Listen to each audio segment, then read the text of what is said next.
సచిదానంద సమర్థ సద్గురు సాయి మహారాజ్కి జై. సాయి బిడ్డలందరికీ కూడా సాయినాథుని ఆశీర్వాదాలతో మనం గురుచరిత్ర పారాయణం 12వ అధ్యాయంలో ఉన్నామండి. నిన్న నరహరి ఆ తల్లితో చెప్పి వెళ్తాడు కదండి, 30 సంవత్సరాల తర్వాత మళ్ళీ నేను మీ వద్దకు వస్తానని చెప్తాడండి. అలా తల్లిదండ్రుల అనుమతి తీసుకుని ఆయన తలపై శిరస్త్రాణము, కౌపీనము, కాషాయంబరము, చేతదండము ధరించి చిరునవ్వులొలికిస్తూ మహా సంతోషముగా బయలుదేరాడు. ఆ దృశ్యము చూసిన జనం 9 సంవత్సరాల పిల్లవాడు ఇల్లు విడిచిపోవటానికి ఆ తల్లి ఎలా అనుమతిస్తున్నది అని ఆశ్చర్యపోయారు. కొందరు ఈయన అవతారమూర్తి, ఆయనను కన్న తల్లిదండ్రులు ధన్యులు అన్నారు. సాధువులు ఆయన భగవంతుడనే భావంతో నమస్కరించారు. ఆ గ్రామస్తులందరూ కొంత దూరం వెళ్ళి ఆయనకు వీడ్కోలు చెప్పి తిరిగి వెళ్ళాక తల్లిదండ్రులు మరికొంత దూరము ఆయన వెంట వెళ్ళారట. అక్కడ నరహరి వారికి కర్పూరము వలె తెల్లగానున్న తన దత్తాత్రేయ స్వరూపము, తర్వాత శ్రీపాద రూపములను దర్శింపజేశాడటండి.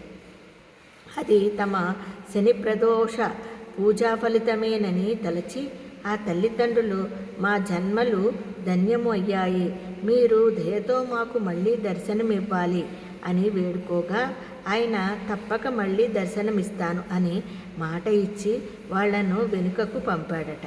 ఆ దివ్య దర్శన ప్రభావము వలన వారు తమ పుత్ర వ్యామోహము మరచి భక్తిభావముతో వెనుకకు వెళ్ళారు.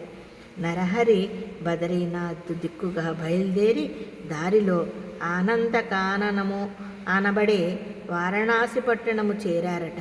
మొదట ఆయన గంగలో స్నానము చేసి ఆత్మస్వరూపమైన విశ్వనాథుని దర్శించారట. తర్వాత అచట ఒక యోగ్యమైన స్థలములో వజ్రాసనము వేసుకుని ప్రాణవాయువు కుంభించి కేచరి సముద్రములో నాదారు సంధానపరులై కూర్చున్నారంటండి. ఆయన నిత్యము 3 వేళలా మణికర్ణికా ఘట్టానికి వెళ్ళి శ్రద్ధగా గంగా స్నానము చేసి వస్తుండేవారట. ఆ క్షేత్రంలో ఉన్న తపస్సులు, మునులు, సాధువులు ఆయనను చూచి ఆశ్చర్యచకితులయ్యేవారట. యవ్వనము కూడా పూర్తిగా రాకముందే అంతటి వైరాగ్యము, కఠోరమైన తపస్సు చూచి ఆయన యోగపూర్ణుడని తెలుసుకుని నమస్కరించుస్తూ ఉండేవారట. అచ్చటి యతులలో వృద్ధుడు, శ్రేష్ఠుడు అయిన కృష్ణా సరస్వతి ఆయనకు భక్తితో నమస్కరించుతుండేవారట. ఆయన సాక్షాత్తు అవతార పురుషుడని, సన్యాస మార్గాన్ని పునరుద్ధరిస్తాడని, ఆయన విశ్వగురుడైనప్పటికీ లోకోద్ధరణ కోసం మాత్రమే ఆదర్శప్రాయుడైన సాధకునిలా తపస్సు చేస్తున్నాడని, కనుక ఆయన వయస్సులో చిన్నవారైన జ్ఞానములో వృద్ధులే గనుక ఆయనకు యతులు కూడా నమస్కరించవచ్చునని కృష్ణ సరస్వతి చెబుతుండేవారు. చివరకు ఆ కృష్ణా సరస్వతి స్వామి ఆదేశానుసారము ఆయన శిష్యులు నరహరి వద్దకు వెళ్ళి నమస్కరించి, స్వామి, మీరు పరమేశ్వరులే గాని మానవ మాతృలు గారు, సజ్జనులను ధర్మాన్ని ఉద్ధరించడానికి భూమిపై అవతరించారు. శ్రీ ఆదిశంకరులు స్థాపించిన సన్యాస మార్గము దాదాపు లుప్తమైంది. దానిని మరలా మీరే నిర్దిష్టం చేసి విస్తరింపజేయాలి. అధికారులు కానీ వారికి ఈ మార్గము భయంకరమైనదైన బుద్ధిమంతులకు సులభముగా ఆత్మానందాన్ని ఇస్తుంది.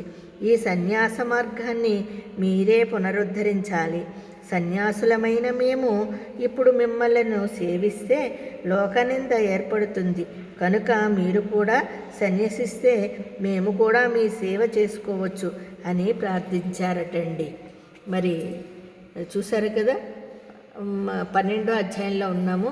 మళ్ళీ రేపు కథమతి తెలుసుకున్నాను. అంతవరకు అందరికీ సాయిరామ్ అండి. జై గురుదత్త, శ్రీ గురుదత్త.